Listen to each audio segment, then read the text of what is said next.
Did that scare you? Good, because we're going into the spooky season.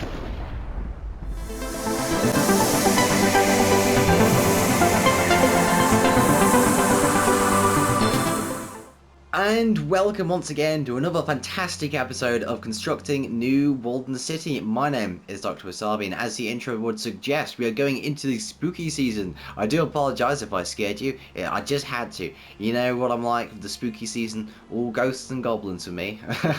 So what we're going to be building today is this lovely graveyard. Now, for those who have been in the series so far, you will have heard that earlier episodes I have said that I will be saving this till October, till the Halloween season, because it's perfect thematic wise. You know, what do you think of on Halloween other than graveyards, ghosts, and goblins? So this is going to be a great opportunity to get my more spooky side out as we go into the Halloween month. Now, this is going to be quite a big build, as you can see. I've already marked out where this graveyard is going to be. It's going to be a big brick fence surrounded by a very muddy exterior and interior, maybe some kind of mausoleum in the center.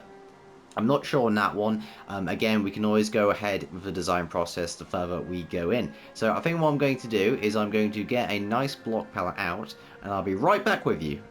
Okay folks, so we have our generalized block palette, so let me go through it with you folks. Obviously for the foundation color scheme or the texture, we are of course going to use brick blocks. That's just a given, it's a nice block in general, and for especially these old very ancient cemeteries, some of them, especially in the Americas, are almost 300 years old. So you gotta keep that in mind, especially for world building and whatnot. So of course the foundation layer is brick. I'm going to be mixing this with a lovely bit of terracotta, a peppering of blocks of raw copper, and of course on the bottom of the fence itself I will be adding some coarse dirt for this lovely muddy effect. I really want to give the idea that this graveyard, no matter how well kept it's been, it can't withstand the elements. It's been so old that it will get muddy, especially on a rainy day like this.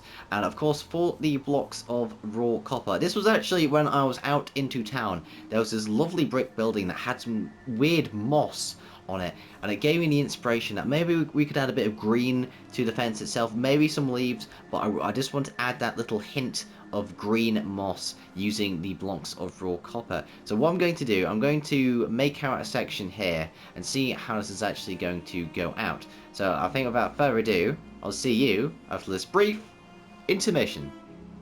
Okay, we are back folks, and after a brief bit of tinkering, I'm thinking that I'm getting a design together. You'll notice the good use of, obviously, terracotta, coarse dirt at the bottom here, giving it that dirty feeling, and of course the blocks of raw copper. Now, I did make mind to actually put this on the edges, because the way moss works, it always likes to kind of dig itself into corners and things like that, stuff where it can actually properly grow without falling off.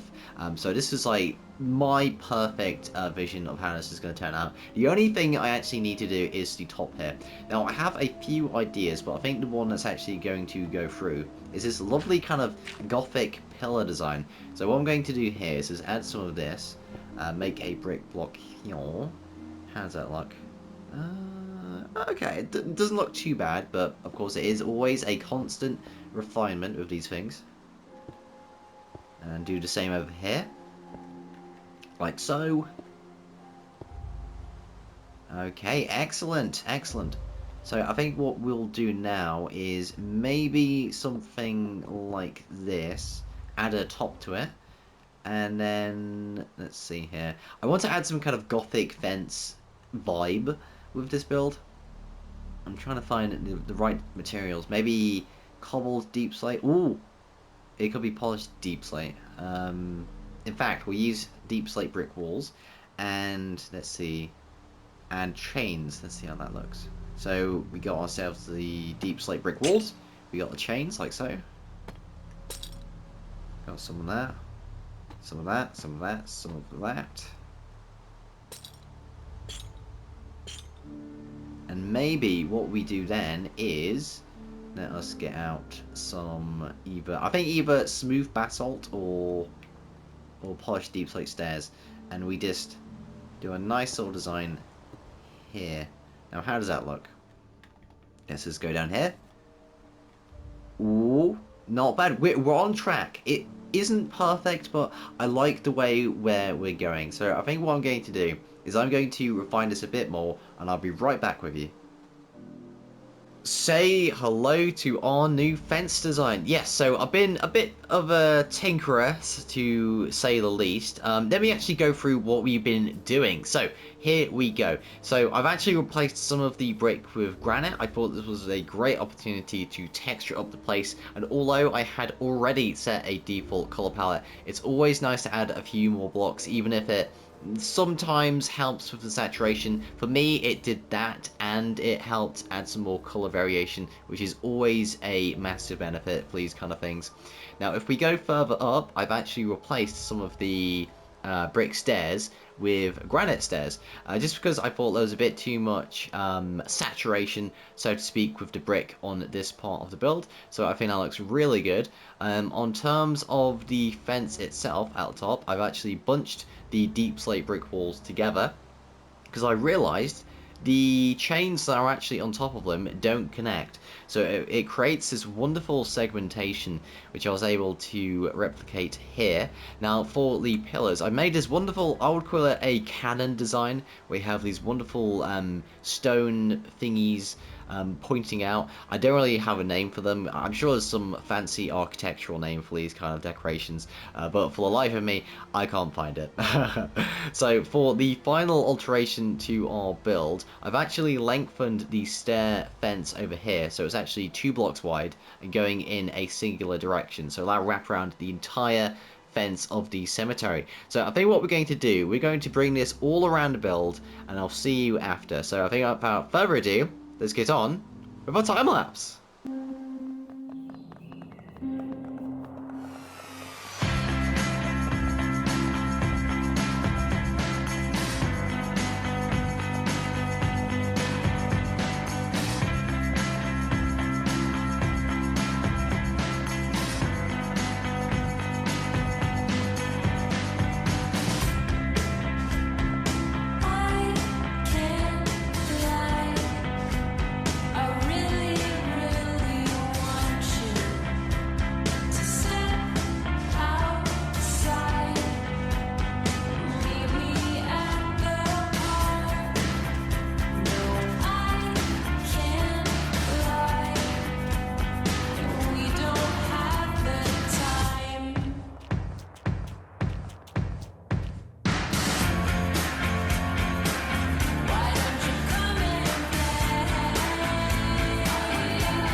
And we are back from that fantastic time lapse. Now, before I show you anything, folks, anything at all, I just want to say, if you do like what I do, if you like my content, please like this video and subscribe, because of course it helps spread my channel throughout the blessed YouTube algorithm, and of course it helps spread my content to you amazing, just fantastic folks. Now, will you have a look at this? Absolutely beautiful. So I've managed to finish off the inner and outside fencing of the, well, the graveyard wall, I should say. It's not really a fence, is it? It's a bit too big to be a fence. So we've got some beautiful decorations, of course, with the granite, the blocks of raw copper, and the staircases, kind of giving that indented look to the wall itself. So let me just do a quick fly around like so. Now, the piece de resistance is on the front. Now, look at this. It's beautiful, almost gothic. I'll call it a cemetery gate. I was trying to find a word for it, but it just kept escaping me. For all intents and purposes, it is a fancy gate, to be sure. And of course, it is like this on the other side. You may have not seen that I actually did anything on the other side. This was more finicky work, I should say. So, the next step of our build is to get the floor in. Now, I was thinking something muddy, very dirty, very little grass, because I imagine a lot of people would have been buried here. So if there was some vegetation, it would be very macabre, so to speak. So let's get out some coarse dirt, some soil, just picking out a broad range of materials just to work with to get that muddy feeling in the texturing. So of course we can get some brown terracotta, grey terracotta. Let's line this up like so. How does that look? Not bad, not bad. Now, of course, we will have some other grass blocks. We don't want this to be completely muddy as. So we have some, of course, grass block, maybe some lime terracotta. I won't do moss because I think that's a bit too green. It's more of like a bright green, if I should say so. Maybe some mossy cobble, some stones around and about, cobblestone, mossy cobble, that kind of thing, like so. Okay, so that is our block palette for the kind of muddy floor of the cemetery. So what I'm going to do, I'm going to fill in a corner of this place and get right back with you. Now look at that, folks. Doesn't that look like a dirty cemetery floor to you? We got yourself some brown terracotta, we got some soil, some coarse dirt, and of course some grass. But that isn't in the majority, mind you. So the thing we need to do now is a little trick I always love, where we place down a structure block, like so. I don't know why it took me so long to name that. Just like so. How big shall I make this? Maybe 25? 25, that's good. 25 by 25. And that gives us a nice square of this texture. We'll just call this texture 1, let's say. Okay, like so. And all we need to do now is place it around, randomize it, and we got ourselves a fully fledged floor texture for this cemetery. So I think I'll do that now. So we'll place one over here, here, here, here, here, oh, and of course here. Now, although we won't get a lot of these, there will be a sufficient amount of space brought in. So I'll fill out a bunch of other stuff and we'll give you the lowdown of when it's completed. Okay folks, so I've managed to fill in a decent chunk of the cemetery, like so. I've rotated a lot of these structure blocks around just so we don't get the same texture again and again. And this randomizes the texture into a very nice spacing, a very nice breadth of texture, if I do say so myself. I know it's a lot of fancy words, but it'll make sense in a second. So the next thing we need to do, one, I'm actually going to fill this entire place up with this kind of mud texture. And the next thing I'm going to do is get some blocks for the gravestones. Okay folks, so we have ourselves a nice selection of stones. We got ourselves some stone bricks, some cracked stone bricks, some cobblestone, some mossy cobble, and of course some mossy stone bricks. Now, of course, these aren't the blocks we are all going to be using. I may use some more, I may use some less. It's kind of a wait and find out kind of thing. So one thing I'm actually going to do is I'm going to add some stone, but only as the base layer. Now, the reasoning behind that is so I can actually start a base layer of the texturing, and then I can add in all these lovely textured blocks when it comes to the gravestone. So I think let us begin. Okay, so for this one we're going to do a bit of a small variation. Maybe this was quite a small grave. It doesn't need to be high, maybe 1.5 blocks, something like that. The kind of second design may be going a bit wider, like that. So we're just kind of going through all the different variations, like so. Maybe this one's a bit taller with the stone stairs. How's that look? Okay, not bad, not bad. Maybe we could add this one, but with a bit of a slant. Let's see here. Very nice, very nice. Maybe this one's a bit taller. Okay, looking good, looking good. We could have one that's extremely tall, like over here. How's that look? Not bad, not bad. Maybe have one that's kind of sunken into the ground, so to speak. How's that look? That's pretty good. I think with all of these kind of jumbled together across the site, we can actually get a nice range of shapes when it comes to the gravestones. So what I think I'm going to do now is I'm going to kind of pepper this all around, put in the texturing, and treat you guys to a lovely cinematic experience. So let's get into it.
And we are back, folks. I do hope you enjoyed that lovely cinematic clip I made for you. So, well, without further ado, let's actually look at this with our own eyes. So we walk past the gates. We have this beautiful textured gravel pathway that goes all the way down the middle of the cemetery. I always wanted to have this kind of centerpiece. Well, not necessarily a centerpiece, but some kind of long walkway that separates two sides of the cemetery, because this will give some opportunity to build something in the middle, which I've kind of marked out here.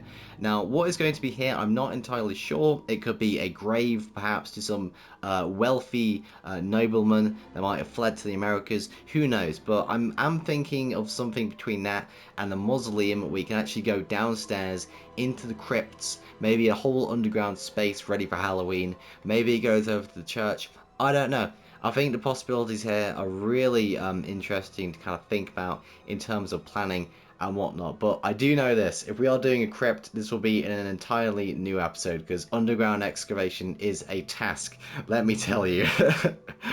So is there anything else we need to show? Of course, we do have a lovely bit of vegetation over here, just to kind of signify the graveyard state of decay. Now, although people do visit here, we have put down benches just so people are allowed to sit down if they need to pay their respects. But you will notice that even here we have signs of disrepair, so these kind of boards have fallen down and have yet to be repaired.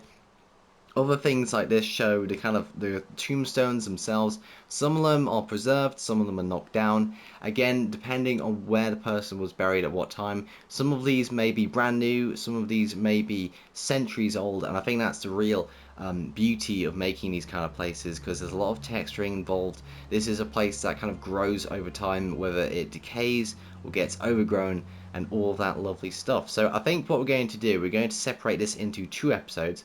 I think the second episode, will be me kind of making this mausoleum, so to speak. So that has been our episode for today, making a cemetery, a great way to break in the Halloween season. I'm so glad that you were able to watch this. It just melts my heart having you watch my content, so thank you. My name has been Dr. Wasabi. I do hope you enjoyed watching this video. I bid you a good evening, and of course, as always, God bless.